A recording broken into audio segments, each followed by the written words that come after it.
é o texto que nós estaremos nos utilizando para este dia, o dia de culto ao nosso Senhor, com a ministração da ceia do Senhor. Filipenses 4, de 10 a 20.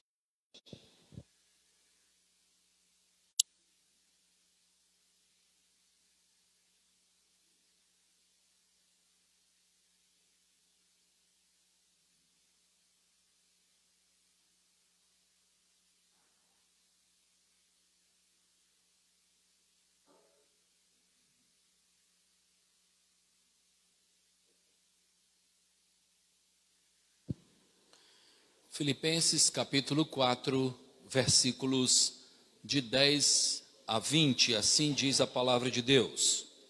Alegrei-me sobremaneira no Senhor, porque agora, uma vez mais, renovastes a meu favor o vosso cuidado, o qual também já tinhais antes, mas vos faltava oportunidade. Digo isto não por causa da pobreza, porque aprendi a viver contente em toda e qualquer situação. Tanto sei estar humilhado, como também ser exaltado. De tudo e em todas as circunstâncias. Já tenho experiência, tanto de fartura como de fome, assim de abundância como de escassez.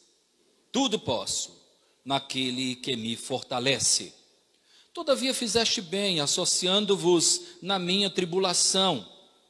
E sabeis também vós, ó Filipenses, que, no início do Evangelho, quando parti da Macedônia, nenhuma igreja se associou comigo no tocante a dar e receber, senão unicamente vós outros.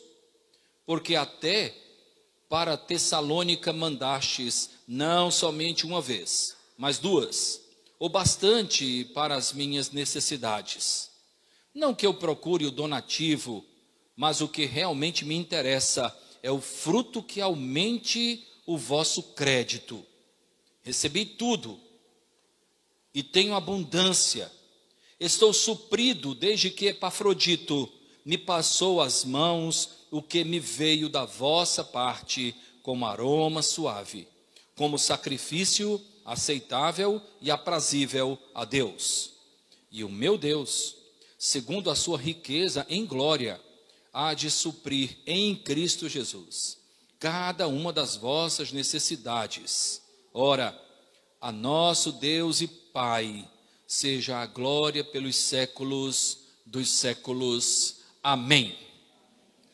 O apóstolo Paulo escreveu essa carta em um contexto de prisão, conforme nós já informamos em outras ocasiões, e ele escreveu essa carta motivado especialmente pelo sentimento que havia entre os irmãos cristãos que moravam em Filipos. O sentimento era o seguinte: o povo crente de Filipos, da cidade de Filipos, estava preocupado e entristecido por conta da cadeia, da prisão do apóstolo Paulo.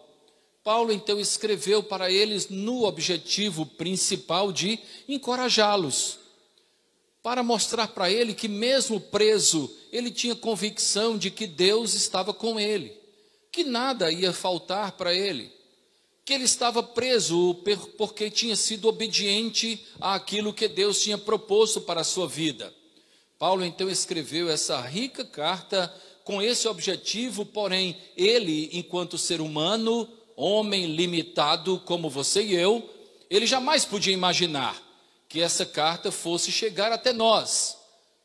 Aprove então Deus trazer essa mensagem tão relevante aos nossos dias. E quantas coisas preciosas nós encontramos nesta carta. Ela é chamada de carta da alegria, carta do regozijo. Parece algo antagônico, não é? Parece um contrassenso. Como alguém pode escrever uma carta de alegria estando preso? Como alguém pode falar de vitória estando encarcerado?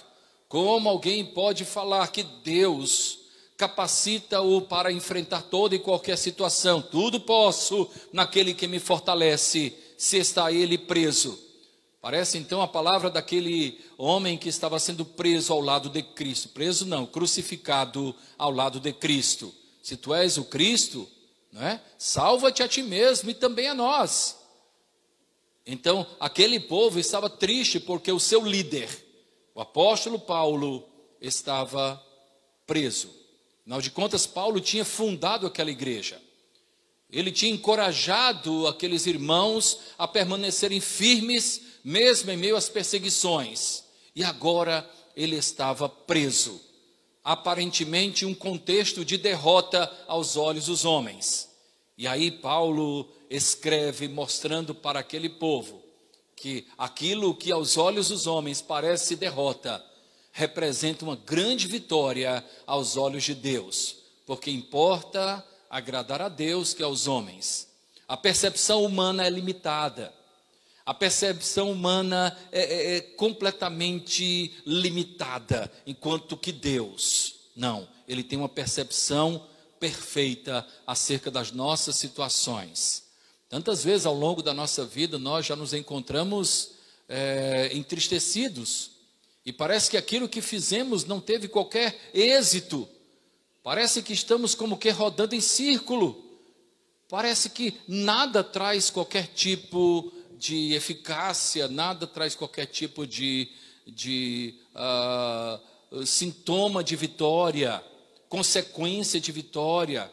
Eu luto tanto pelo meu filho, pastor, e eu não vejo qualquer tipo de evolução. Eu luto tanto na minha vida profissional e não vejo qualquer tipo de crescimento. Eu luto tanto na minha vida e não vejo. Deus não está alheio ao que nós passamos. Deus conhece toda a nossa trajetória. Aquilo que aos olhos dos homens parece algo difícil, ruim, comprometedor, aos olhos de Deus, tantas vezes parece simplesmente a determinação de alguém que está pronto para cumprir aquilo que Ele propôs para a nossa vida. Por isso que Paulo diz assim, quando eu estou forte, é aí que eu estou fraco, né? E quando eu estou fraco, aí o poder de Deus se manifesta, se aperfeiçoa na minha vida. O olhar de Deus é diferente. O apóstolo Paulo está concluindo essa carta. E nessa conclusão, então, ele coloca palavras de gratidão. Rapidamente, uma releitura para nós compreendermos esse texto. Eu trouxe também algumas aplicações para a nossa vida. Paulo diz assim, alegrei-me sobremaneira no Senhor, versículo 10. Porque agora, uma vez mais, renovaste a meu favor o vosso cuidado, o qual também já tinhais antes, mas vos faltava oportunidade. Eu estou alegre porque vocês renovaram o cuidado, o sustento para com a minha vida. Vocês já tinham, mas não tinham oportunidade de entregar. A alegria que eu tenho de perceber que eu não estou só, a alegria que eu tenho de perceber que nessa trajetória há pessoas que estão comigo, que ao descer no fundo desse poço, eu sei que alguém está segurando a corda lá em cima. Eu percebo e me alegro com isso, porque eu não percebo claramente na atitude de vocês que eu não estou sozinho. Digo isso, ele diz, não por causa da pobreza, porque aprendi a viver contente em toda e qualquer situação. Não é a pobreza.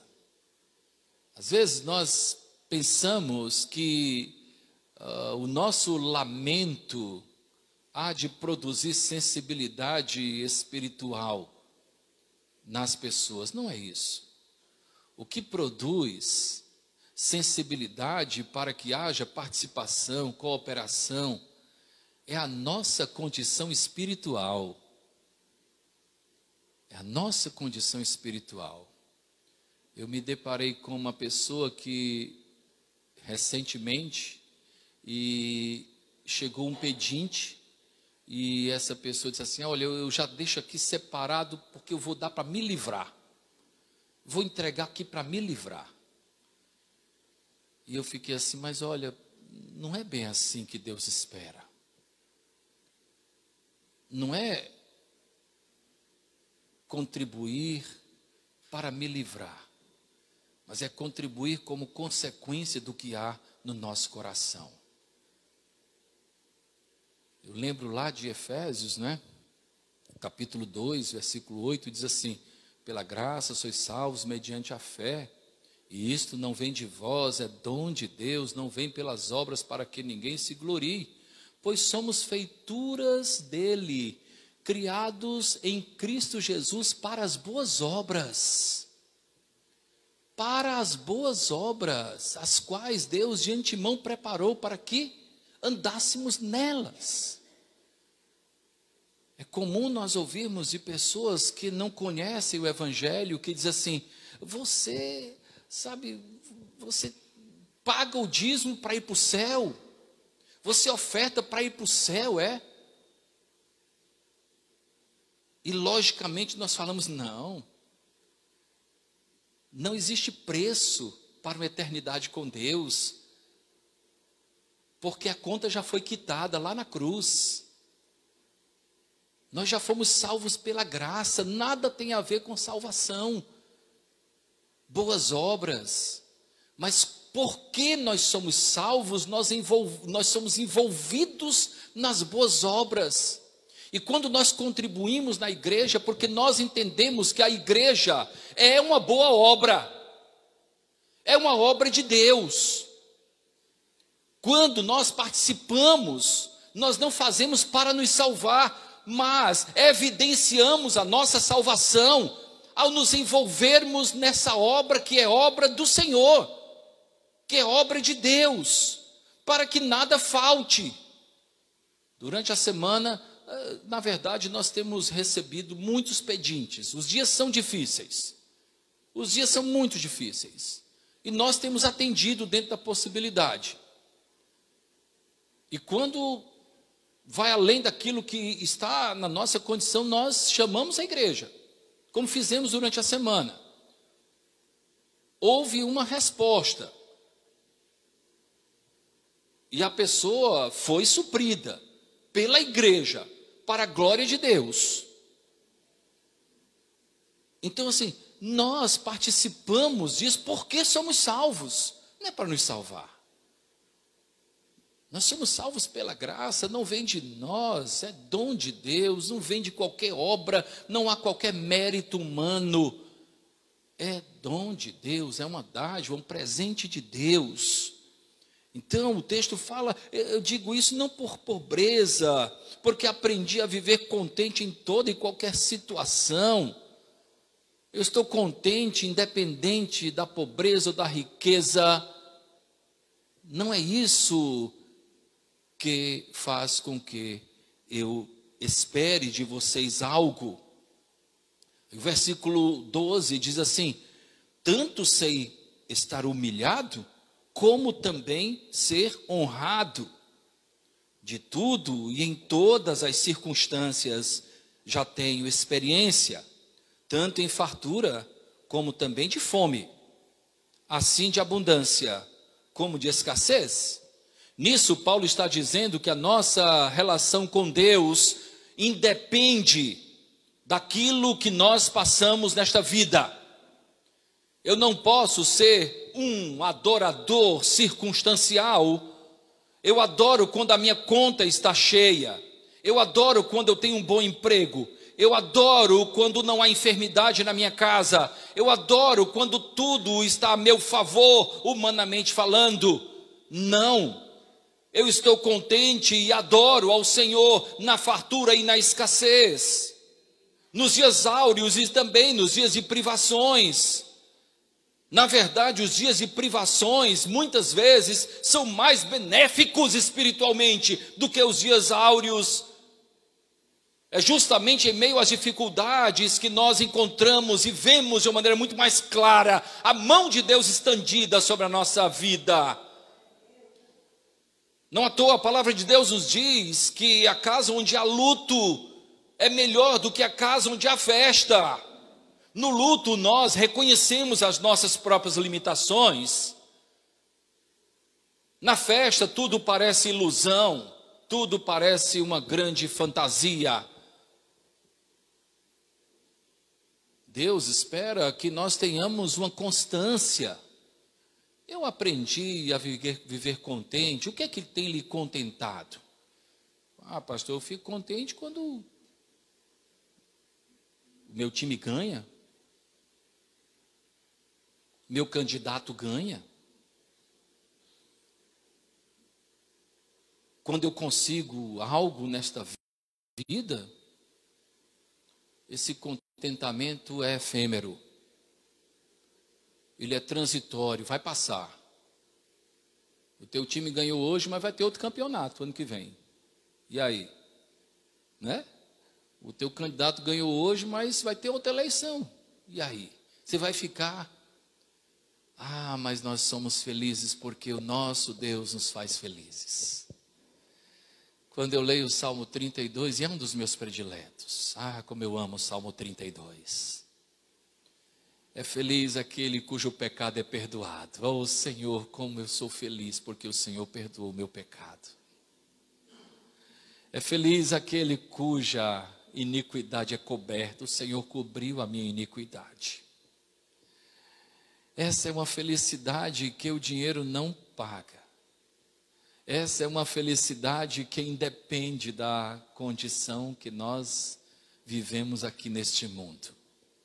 Nós nos deparamos ao longo da vida com pessoas que passam tantas privações, mas são contentes e felizes porque tiveram seus pecados perdoados. E nós nos deparamos com tantas pessoas que são abastadas, porém tristes, deprimidas, abatidas, insatisfeitas, porque os pecados ainda não foram perdoados, vivem carregadas de pecados, vivem carregadas de pendências espirituais. É feliz aquele cujo pecado é perdoado. Que nós falemos isso para os nossos filhos, que nós falemos isso para os nossos cônjuges, para as pessoas com quem convivemos. Você quer ser feliz? O especialista em felicidade é o Criador, é o nosso Deus. Ele é especialista em felicidade. Versículo 13 diz assim, versículo 13, responde o 12, eu preciso ler o 12 e o 13 juntos, né? Ele diz assim, tanto sei estar humilhado, como sei ser honrado.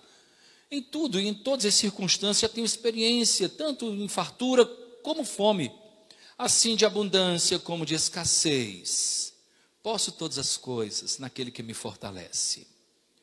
Eu consigo ser feliz em meio às mais diversas circunstâncias da vida, porque a força que eu tenho vem de Deus. Porque é Ele quem me fortalece. E para a frustração daqueles que defendem a teologia ou a teoria da prosperidade, eu digo que o apóstolo Paulo estava falando acerca de adversidades. O que ele está dizendo verdadeiramente é o seguinte: eu posso enfrentar todas as coisas, porque é Deus que me fortalece. Eu posso enfrentar, porque a força que tenho vem do Senhor. É Ele, de fato, que me fortalece. Ele então continua dizendo, todavia fizestes bem, associando-vos à minha tribulação. De que forma? Participando, contribuindo, enviando a contribuição. Vocês fizeram bem, tá? Não é que eu fiquei feliz por conta disso, porque eu sou feliz independente de vocês darem ou não, de estar com recurso ou sem recurso, mas vocês fizeram bem. E no 15 ele diz, e sabeis também vós, ó Filipenses, que no início do Evangelho, quando parti da Macedônia, nenhuma igreja se associou comigo, no tocante a dar e receber, senão unicamente vós outros. Veja como para Paulo aquela igreja era especial. Vocês foram os únicos no início que acreditaram no meu ministério apostólico. Vocês foram os únicos que acreditaram. Ninguém mandava ajuda. Um ou outro, quem sabe, dizia assim, vai falir, ele vai desistir, mas vocês não. Vocês foram os únicos. E ele continua, versículo 16, porque até para Tessalônica mandaste não somente uma vez, mas duas, o bastante para as minhas necessidades. Até quando eu estive em Tessalônica, só vocês mandaram. E o 17, como ele é revelador. Não que eu procure o donativo, mas o que realmente me interessa é o fruto que aumente o vosso crédito. O que mais me interessa é o fruto que aumente o vosso crédito. É que vocês frutifiquem. É que vocês sejam árvores frutíferas. É que vocês não somente recebam, mas que vocês saibam a bênção de dar, a bênção de participar, a bênção de fazer parte integrante, o fruto do vosso crédito, que vocês compreendam que vocês são parte do ministério, que vocês são parte da missão que o Senhor tem me confiado. Eu não procuro donativo. O que realmente me interessa é o fruto que aumente o vosso crédito. Recebi tudo e tenho abundância, estou suprido, desde que Epafrodito me passou as mãos, o que me veio da vossa parte, como aroma suave, como sacrifício aceitável e aprazível a quem? A Deus, não é a mim. Como somos tolos tantas vezes, achando que nós estamos contribuindo para homens, participando de coisas do homem. É a Deus. A Deus. Vocês contribuíram e essa contribuição é um sacrifício aceitável e aprazível a Deus. Versículo 19. E o meu Deus, segundo a sua riqueza em glória, há de suprir em Cristo Jesus cada uma das vossas necessidades. Mais uma frase emblemática do meu velho e saudoso pai. Meu filho, Deus não fica devendo nada a ninguém. E eu dizer, como assim, pai? Ele é fiel àquilo que ele prometeu. Ele é fiel à sua palavra. Ele não fica. E Paulo fala sobre isso.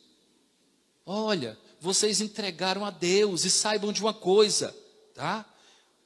Meu Deus, segundo a sua riqueza em glória, há de suprir em Cristo Jesus cada uma das vossas necessidades. Cada uma. Cada uma. Eu me lembro que há uma década eu deixei de trabalhar como educador. Eu trabalhei por 21 anos como educador, conciliando com o ministério pastoral. Lá em Corrente, em Teresina, no Instituto Dom Barreto, um colégio muito bom. Em Brasília, no Colégio Batista de Brasília, onde fui capelão. E aqui, em Fortaleza, no Colégio 7 de Setembro, e também prestei serviço, somente prestei alguns serviços temporários em outras instituições. E há exatamente 10 anos, eu fui encorajado a me dedicar exclusivamente ao ministério.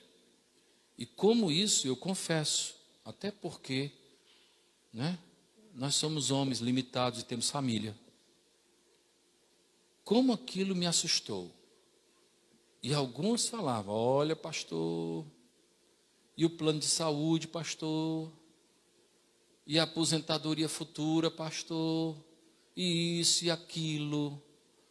O que eu tenho visto e sei que nunca será diferente, é o que o apóstolo Paulo falou. O meu Deus, segundo a sua riqueza em glória, suprirá cada uma das vossas necessidades em Cristo Jesus. Não faltou nada. A escola da minha filha está em dia. Tudo está direito. não temos sobrando, porque a melhor coisa é experimentar o maná diário. Porque isso faz com que a nossa fé seja renovada. É saber que o amanhã pertence a Deus. E Ele é Deus, não é homem. Nem é homem, nem filho de homem, para que venha a mentir. E Ele não mente, especialmente para si mesmo. Ele é fiel. Por isso que Paulo fala isso. Olhe, vocês entregaram a Deus. E saibam que as suas necessidades serão supridas. Cada uma delas em Cristo Jesus. E o versículo 20, ele diz, ora, a nosso Deus e Pai seja a glória pelos séculos dos séculos. Amém.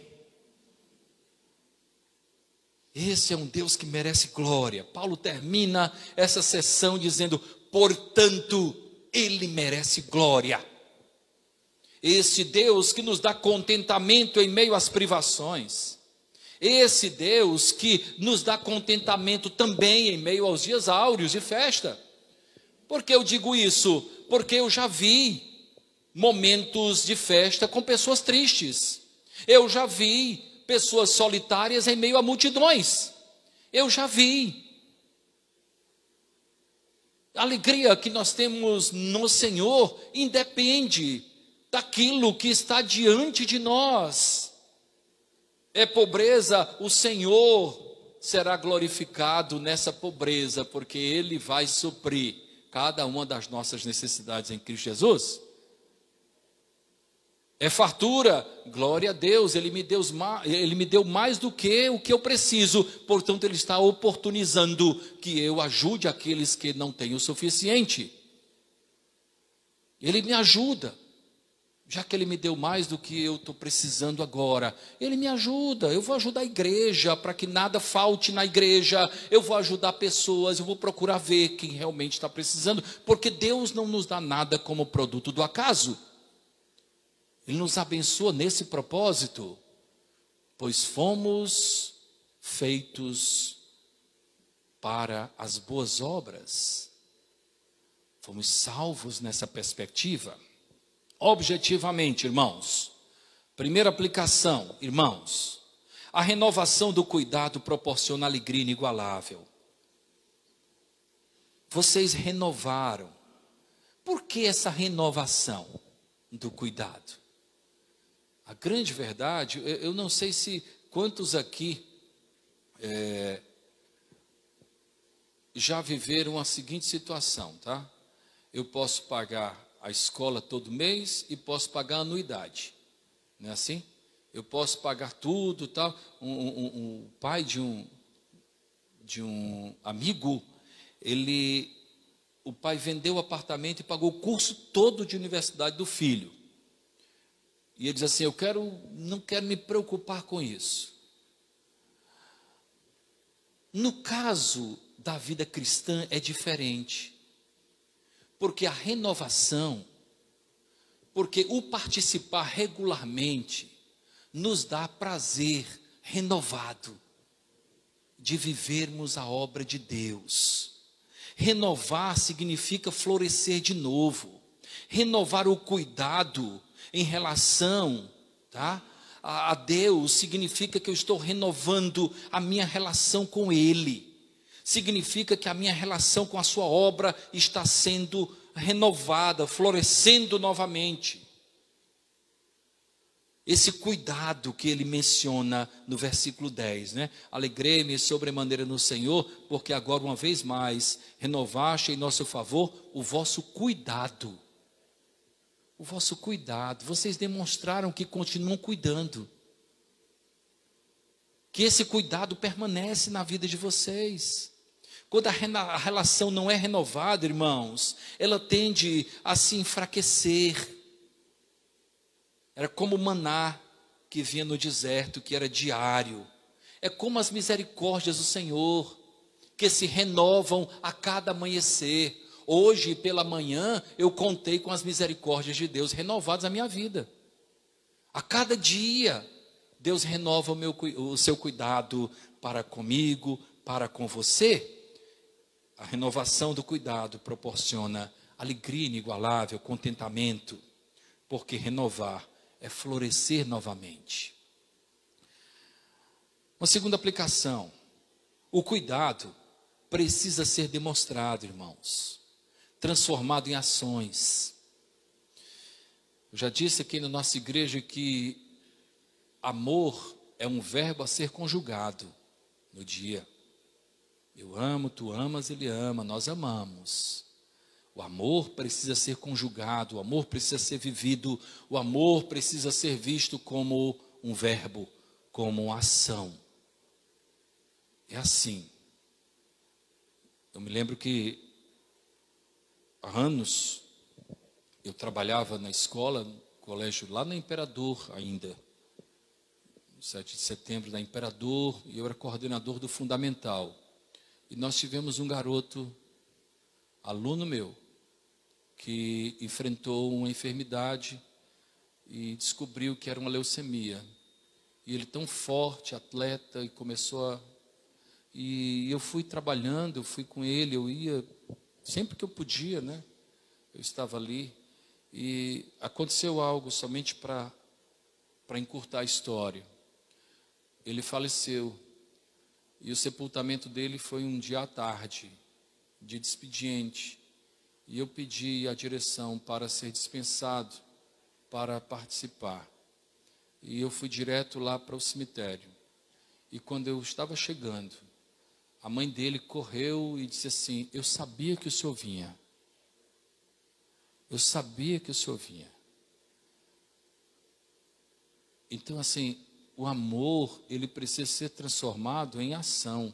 E eu relutei tanto em ir. Eu disse: não, acho que é coisa família e tal. Não.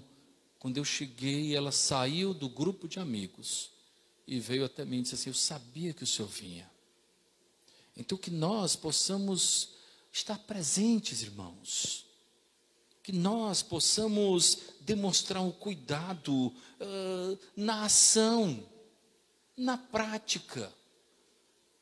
O próprio Cristo demonstrou isso. O próprio Deus, sabe o que é que Deus, quando ele chamou Moisés para libertar o seu povo, ele diz assim: eu vi a aflição do meu povo. Eu vi a aflição do meu povo, eu não vou ficar de braços cruzados diante da aflição do meu povo. Quando nós observamos também, a própria vinda de Cristo representa isso. Por isso Cristo é chamado de Emanuel, Deus conosco. Deus viu que nós estávamos perdidos, que não havia condição alguma, todos nós pecadores. E Deus olhou e disse assim: olha, não tem jeito, sabe o que eu vou fazer? Eu vou ter que me encarnar, eu vou ter que ir lá. Isso é demonstração prática do amor, de chegar junto, de estar presente. O amor precisa ser transformado em ação. Tiago diz, né? Eu demonstrarei a minha fé mediante as minhas obras, as ações. A fé, se não for acompanhada pelas obras, é morta, não tem vida, não tem sentido, ela não passa de um mero discurso. Uma terceira aplicação, irmãos: o contentamento cristão é semelhante à paz que Jesus nos dá. Como assim? O contentamento cristão está acima das circunstâncias. O que foi que Jesus Cristo falou a respeito da sua paz? Deixo-vos a paz, a minha paz vos dou, não vos-la dou como o mundo a dá. É uma paz que excede a compreensão humana. Até porque a paz que o mundo conhece é simplesmente a ausência de conflitos. Mas a paz que Jesus nos dá é uma paz que está muito acima dessa definição humana. Continuando agora na antepenúltima aplicação, irmãos, na vida, presta atenção como isso é importante.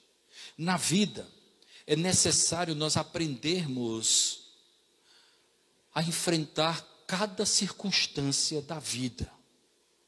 Aprender a enfrentar as necessidades e aprender também a ter fartura. Tantas vezes nós falhamos no segundo quesito. Na dificuldade, até que nós estamos ali de joelhos, clamando, mas quando a fartura chega, tantas vezes nós nos envolvemos com as coisas deste mundo. E aquele versículo que eu coloquei no grupo da igreja essa semana, ela é muito séria, é muito sério. Tá? A luz veio ao mundo, mas os homens amaram mais as trevas do que a luz. Nós que conhecemos a luz, precisamos demonstrar que amamos mais a luz que as trevas. As coisas deste mundo não merecem prioridade. Tenhamos cuidado.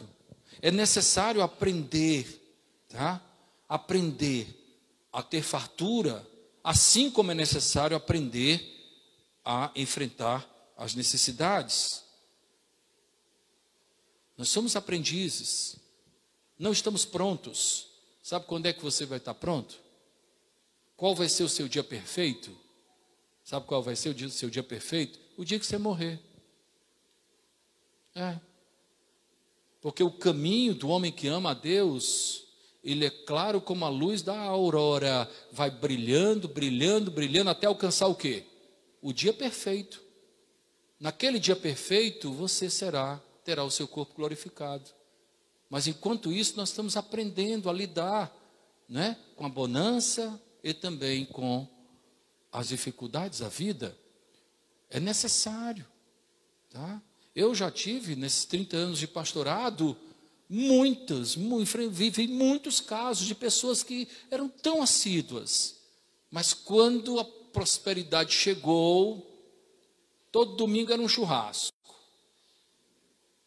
Aí os amigos, né, que no dia da dificuldade não sabiam nem quem ele era. Os amigos enchem a casa com a piscina, com churrasco, e não vão, o pastor não pôde ir porque a casa estava cheia. Eu disse, cheia e vazia ao mesmo tempo. Então que nós tenhamos cuidado. Não é à toa que Paulo diz isso. Eu aprendi a contentar-me tanto com um como com o outro. Fartura e também necessidades. Paulo está dizendo, nada muda. Eu preciso ser um crente fiel, tanto na bonança como também nas dificuldades. Tantas vezes nós somos tão diferentes, né? As coisas, é como eu comentava na última terça-feira, um pastor muito querido nosso, ele aposentou na primeira igreja batista de Manaus, e na época ele era pastor da Memorial Batista de Brasília, e eu era do Lago Norte. Nós tínhamos amizade, e ele disse que tinha um senhor da igreja dele, que era empresário, né, muito bem sucedido, e ele dizia abertamente, assim, olha, na verdade, eu não vou entregar dízimo não, porque meu dízimo é muito alto.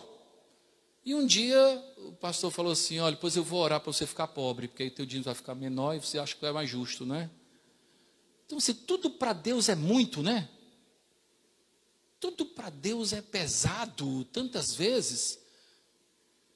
Um domingo na igreja, tantas vezes, é um esforço danado. Eu estou falando assim de cátedra. Eu sou crente desde 9 anos de idade, irmãos. Tudo para Deus, eu tenho que me arrumar e tudo. Mas para outras coisas, nós somos tão... É tão bom ir para um show, é tão bom ir para uma praia, é tão bom. Mas tudo para Deus é mais difícil. Né? Paga R$9 só para estacionar no shopping, é normal, o carro vai ficar... Mas tantas vezes para a igreja é tão pouco, tudo é muito. É assim, eu estou falando isso, não é, por favor, é só para a gente refletir.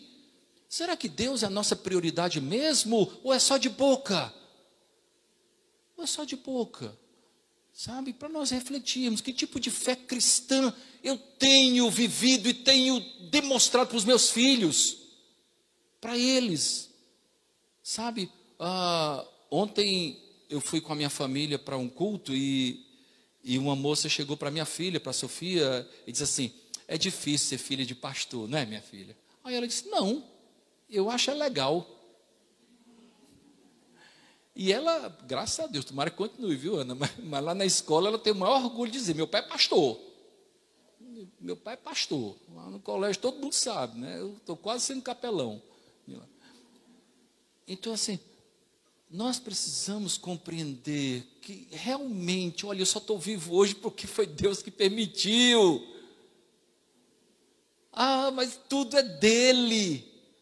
Tudo é dele. Eu preciso compreender isso. E Deus é glorificado com esse sentimento, queridos.